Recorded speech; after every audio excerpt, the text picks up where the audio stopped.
Hello guys අයිබෝවන් ඉතින් සාදරයෙන් පිළිගන්න මගේ YouTube channel එකට. ඉතින් අපේ මිනි ප්‍රොජෙක්ට් සීරීස් එකේ පළවෙනි එපිසෝඩ් එක විදියට අපි බැලුවා මේ order management system එකේ අපි කතා කරන්නේ order management system එකේ architecture කොහොමද database එකේ tables ටික customer order product ඊට පස්සේ order details කොහොමද ලස්සන ඩිසයින් කරගත්තේ කියලා. එතකොට ඒ සීරීස් එකේ දෙවෙනි එපිසෝඩ් එක විදිහට තමයි මේ වීඩියෝ එක එන්නේ. අර අපි කලින් ඩිසයින් කරගත්තු ඒ ලස්සන සිස්ටම් එකට ඇත්තටම පදනම දාගන්න මේ ස්ක්‍රීන් බෝඩ් ප්‍රොජෙක්ට් එක ස්ටාප් කරගන්නේ කොහොමද කියන එක තමයි ප්‍රැක්ටිකලි අපි මෙතන මේ වීඩියෝ එකෙන් බලන්නේ. ඉතින් අපි දැන් බලමු කොහොමද ඒක කරන්න කියලා. අපි කෝඩ් එක ලියන්න පටන් ගන්න කලින් අපිට ඕන වෙනවා අපේ ස්ක්‍රීන් බෝඩ් ප්‍රොජෙක්ට් එක. අපි කොහොමද ඒක ගන්නෙ? ඒකට ඔයාලා මෙතන Google එකේ screen initializer නැත්නම් starter.screen.io site එකෙන් අපිට ඩිලීට් ගන්නත් පුළුවන්. මේක තමයි අපිට ස්ක්‍රීන් බෝඩ් ප්‍රොජෙක්ට් එකක් ලේසියෙන් ගන්න පුළුවන් තැන. හරි. එතන මෙන්න මේ ඉන්ටර්ෆේස් එකට ආවට පස්සේ මෙතන තියෙනවා පොඩි කන්ෆිගරේෂන් ටිකක් කරගන්න. අපි දැන් බලමු මේ එකින් එක හරියට තෝරගන්නේ කොහොමද කියලා. හරිද? එතන මුලින්ම තියෙන ප්‍රොජෙක්ට්. හරි. ප්‍රොජෙක්ට් එක මොකක්ද කියලා අහනවා. මෙතන තියෙනවා Maven තියෙනවා Gradle තියෙනවා build tools දෙකක් තියෙනවා. හරි. එතකොට මේ දෙකෙන් කරන්නේ අපේ ප්‍රොජෙක්ට් එකට අවශ්‍ය කරන library manage කරන එක. හරි. ඒතර හැබැයි අපි මේ සම්පූර්ණ මේ series එකට use කරන්නේ මෙන්න මේ Maven කියන එක. හරි. එතකොට ඊට පස්සේ අපිට තියෙන language එකක් තෝරන්න Java, Kotlin, Go වගේ අපි මෙතන Java තෝරනවා. අපි කවුරුත් දන්නවනේ Java කියන්නේ පට්ට powerful language එකක් කියලා. හරි. මම ඔයාලට කිව්වා programming languages ගැන. Java series එකේ මම කිව්වා Java කියන්නේ platform independent language එකක්.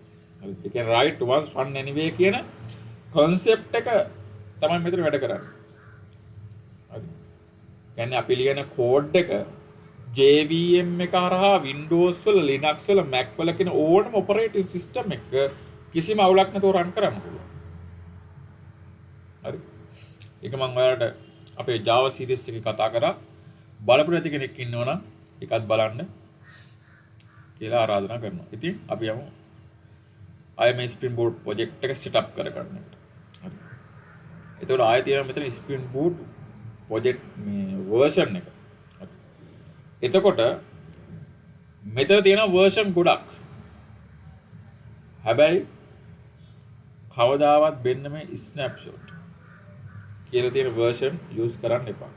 මොකද හේතුව ඒවා තාම testing මට්ටමේ තියෙනවා. හරි. bugs තියෙන්න පුළුවන් stable නැහැ. හරි. ඒ හින්දා හැම වෙලාවෙම stable version එකක් තෝරගන්න ඕනේ. මම මෙතනින් මේක සිලෙක්ට් කරගන්න.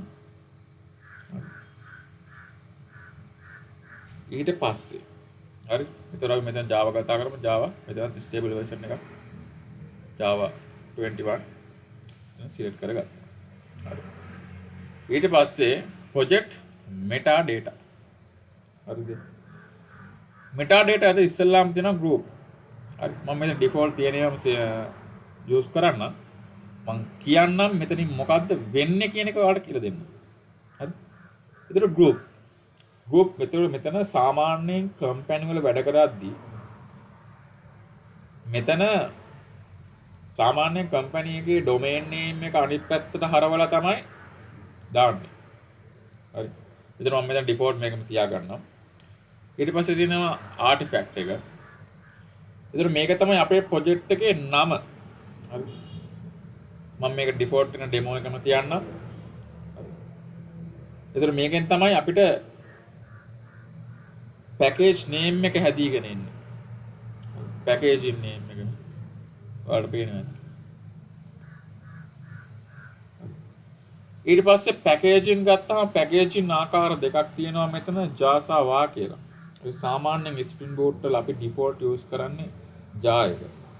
හරි.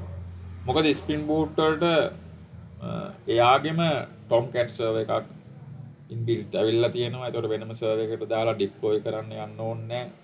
ඒතර මේ Java ෆයිල් එක විදිහට කෙලින්ම අපිට රන් කරන්න පුළුවන්. එතකොට එතන සෙටප් ටික ඒ විදිහට තමයි. හරි දැන් තමයි යන්නේ පට්ටම වැදගත් කොටස. හරි මේක තමයි මේකේ පට්ට වැදගත් මේක. හරි. ඒ තමයි dependencies. අපේ මේ ප්‍රොජෙක්ට් එකට අත්‍යවශ්‍යම කරන dependency ටික මම මෙතනින් ගන්නවා. හරි. මෙතන dependency එකේ add dependency ගිහිල්ලා අපිට මෙතන search කරන්න පුළුවන්. මම ඉස්සෙල්ලාම ගන්නවා spring web. හරි. මොකටද spring web ගත්තේ? අපිට RESTful APIs හදාගන්න. හරි. front end එකත් එක්ක කතා කරන්න HTTP request handle කරන්න මේක නැතුව බෑ. මේක තියෙනවා build web including RESTful application using Spring MVC uses Apache Tomcat as the default embedded content. මේ මම කියපු දේ තමයි මෙතන කියලා තියෙන්නේ. ඊට පස්සේ මම ගන්නවා මෙතනින් Spring Boot. Spring Boot dev tools. මේ dependency එක දාපුවාම තියෙන වාසිය තමයි අපි කෝඩ් එකේ මොකක් හරි චේන්ජ් එකක් කරපුවාම චේන්ජ් එකක් කරලා සේව් කරපු ගමන් සර්වර් එක ආපහු මැනුවල් රීස්ටාර්ට් කරන්න ඕනේ නෑ. ඒක ඔටෝ රීෆ්‍රෙෂ් වෙලා අපේ චේන්ජස් ටික ලෝඩ් වෙනවා. අපේ වැඩේ කොට දානවා. හරි. ඒක තමයි මෙතන මේ Spring Boot dev tools වලින් වෙන්නේ. ඊට පස්සේ අපි යනවා Lombok developer tools එකක්. හරි. එතකොට මෙතන අපි ඔය ලියනවා නේද Java වල getter setter constructor toString ඕවා ඊළඟට boilerplate code අඩු කරගන්න. හරි. එතකොට අපිට add getter add setter වගේ annotation ටිකක් දාලා කෝඩ් එක හරිම ලස්සනට කෙටියෙන් තියාගන්න තමයි මේක පට්ට විදිහට වැදගත් වෙන්නේ. හරි. ඊට පස්සේ මම දා ගන්නවා Spring Data JPA. හරි. Spring Data JPA. එතකොට මේක තමයි database එකත් එක්ක SQL query ලියලා ඉන්න ඕනේ නැහැ ලේසියෙන් data save කරගන්නවා. හරි. ඒ කියන්නේ fetch කරගන්න ORM එකක් විදියට මේක use කරන්න පුළුවන්. හරි. ඊට පස්සේ මම අන්තිමට දාගන්න MySQL drive එක. MySQL. හරි. මේ තියෙන MySQL drive. එතකොට මේකෙන් මොකද්ද වෙන්නේ? අපි use කරන MySQL database එකට අපේ Spring Boot project එක connect කරගන්නවා. එතකොට මේ drive එක අනිවාර්යයෙන්ම ඕනේ. හරි. එතකොට දැන් අපේ dependency ටික ඔක්කොම දීලා ඉවරයි. හරි. මට හිතෙන අත්‍යවශ්‍ය dependency ටික තමයි මේ දුන්නේ. අපිට ඕන වුණොත් අපි ගමු අතරමඟ.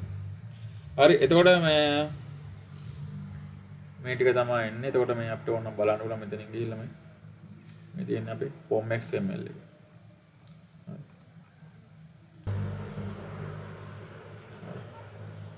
ඊට පස්සේ මේක ජෙනරේට් කරගන්නවා.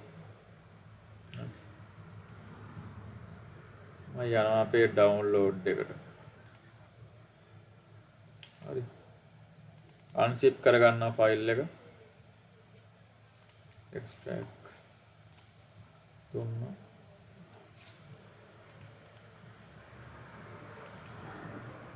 ඊට පස්සේ මේ තියෙනවා අපේ ප්‍රොජෙක්ට් එක. මම මෙතනින් කට් කරලා මම හදාගත්ත ෆෝල්ඩර් එකක් ඒකට දාගන්නවා. හරි. ඊට පස්සේ අපි මේක ඕපන් කරගන්නවා මම IntelliJ use කරලා IntelliJ IDEA එකේ so මම Ultimate use කරා.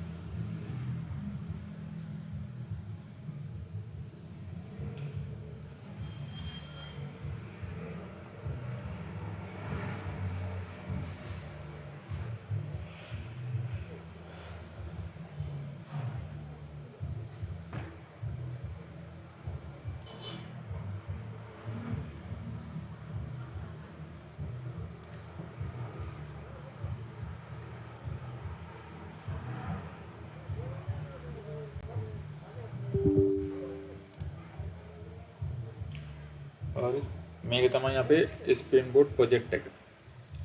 හරි import කරනවා.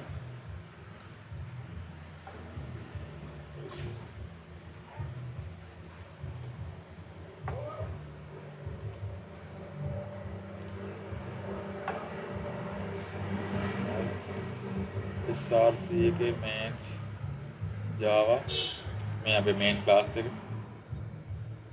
හරි එතකොට දැන් අපි මේක run කරන්න පුළුවන්. හරිද? එතකොට ගොඩක් අය හිතනවා අපි මේ project එක download කරා ගෙනත් දැන් folder එකකට දැන් මෙතන application property file එකට කිසි දෙයක් නොදා කෙලින්ම project එක run කළොත් application property file එක කියන්නේ මේ resources වල තියෙන එක. මෙතන හරි run කළොත් මොකද වෙන්නේ? අපි බලමු මොකද වෙන්නේ කියලා. හරි අපි බලමු දැන් ඒකට run කරලා application property file එක මම මොකද දැම්මේ නැහැ. දාන්න නැතුව run කරාම මොකද වෙන්නේ? run අපේ project එක. දැන් මෙතන තියෙන his property file එකක් තියාගෙන තමයි මේ run කරන්නේ.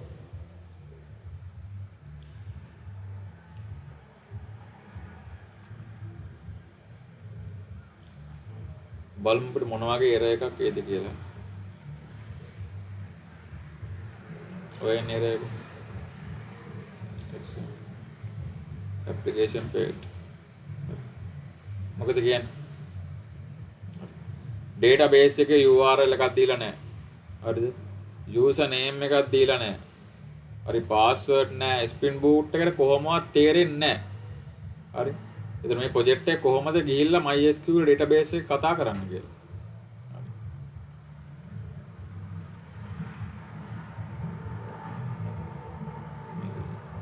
හරි. ඒතර අන්න ඒ හින්දා තමයි අපිට application property file එකක් අනිවාර්යෙන් ඕන වෙන්නේ. එතකොට මට තිබ්බ මෙතන application property file එකට දාලා කෙලින්ම run කරන්න. එතකොට මේ project එක run වෙනවා. එතකොට ඇයි application property file එකක් තියෙන්නේ කියලා දන්නේ නැහැ. දැන් මගේ YouTube channel එකේ මොකක් හරි වීඩියෝ එකක් කරනවා නම් ඒකේ ඇයි හේතුවක් තියෙන්න ඕනේ. ඇයි එහෙම දෙයක් වෙන්නේ? ගොඩක් මගේ idea එක තියෙන්නේ error එකක් ඇවිල්ලා ඒ error එකට solution එකක් විදිහට මේක ආවා කියලා එක මේ ඔයාලට දෙන්න. හරි. එතකොට මම හිතනවා මට ඒ වගේ දේවල් වලින් තමයි ගොඩක් තේරුම් ගත්තේ. ඒක වලටත් ඒ වගේ තේරෙනවා ඇති කියලා. ඉතින් මම application property file එකට දාගන්න මම ඒක වෙනම හදාගත්තා. හරි. මේක තමයි අපේ application property file එක. එතකොට මෙතන spin application.name ඔයකට demo කියලා දෙමු. ඊට පස්සේ data source. හරි. data source configuration ටික. එතකොට මෙතන තමයි වැදගත්ම කාරණා මොකද්ද? මෙතනින් අපි කියනවා අපේ database එක තියෙන local computer එකේ මේ host 3306. හරි. ඊට පස්සේ database එකේ නම දෙනවා මෙතන test demo කියලා. හරි. මෙතන අන්තිම code line එක මොකද්ද කියන්නේ? ඒකෙන් කියනවා මේ නමින් හරි මේ නමින් database එකක් අපේ machine එකේ කලින් හැදිලා නැත්නම් spin boot එක කියන විසින් ඔටෝම හදාගන්න කියනවා. ඒ නමින් database එකක් හදාගන්න කියනවා. හරි. ඊට පස්සේ ඔයාලගේ user name එක password එක දෙන්න. ඊට පස්සේ user name එක දුන්නා password එක දුන්නා මොකද MySQL database එක log වෙන්න ඕනේ. හරි user name එකයි password එක. ඊට පස්සේ මෙතන තියෙනවා අපේ MySQL driver class එක. හරි. ඒ කියන්නේ database එක මොකද්ද driver class එක තියෙනවා MySQL database එකත් එක්ක connect වෙන්න. හරි JDBC driver class එක මෙතන තියෙනවා. ඊළඟට අපි එනවා මෙතන මේ JPA Hibernate configuration ටිකට. හරි. එතකොට මෙතන අපිට තියෙනවා spin JPA Hibernate DD auto update. හරි. මෙතන create update ඔය වගේ දේවල් දෙන්න පුළුවන්. අපි මෙතන update දීලා තියෙන්නේ. එතකොට මේක දීපු ගමන් අපේ Java class වල entities හදන table ටික ඔටෝම table එකේ හැදෙන ගෙනත් යනවා ඒ වගේම update වෙනවා. ඒකත් වෙනවා. හරි ඊට පස්සේ මෙතනින් තමයි මේ show SQL query format SQL ඔයගෙන් තමයි අපේ operation වල දාලා හැදෙන SQL query ටික අපේ console එකේ ලස්සනට format වෙලා අපිට පෙන්නන්නේ. හරි ඊට පස්සේ තියෙනවා අපි use කරනවා මෙතන මේ dialect එක. හරි ඒ කියන්නේ MySQL database එකත් එක්ක එකක් බව hibernate එකට හරියටම තේරුම් කරලා දෙන්නේ මේ dialect එක. හරි.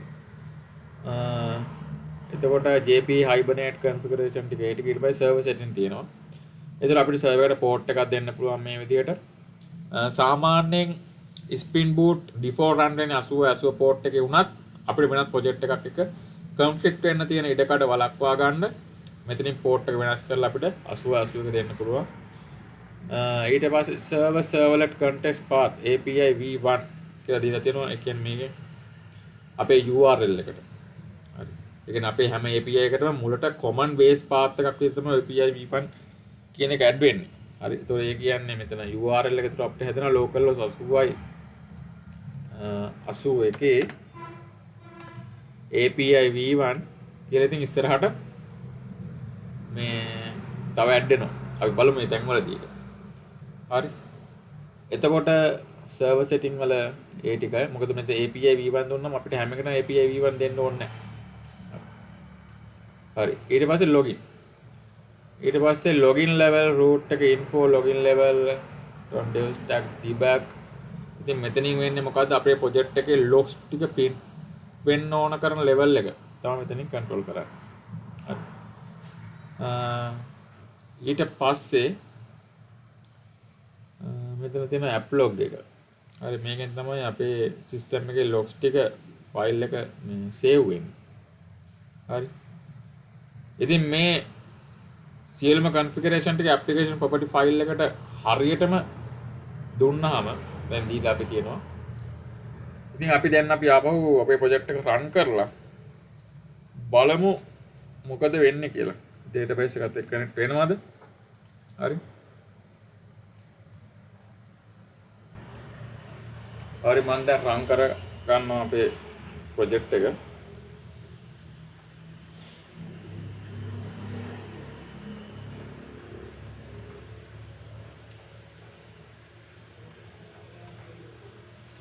run වෙනවා දැන් අපේ project එක. බලමු.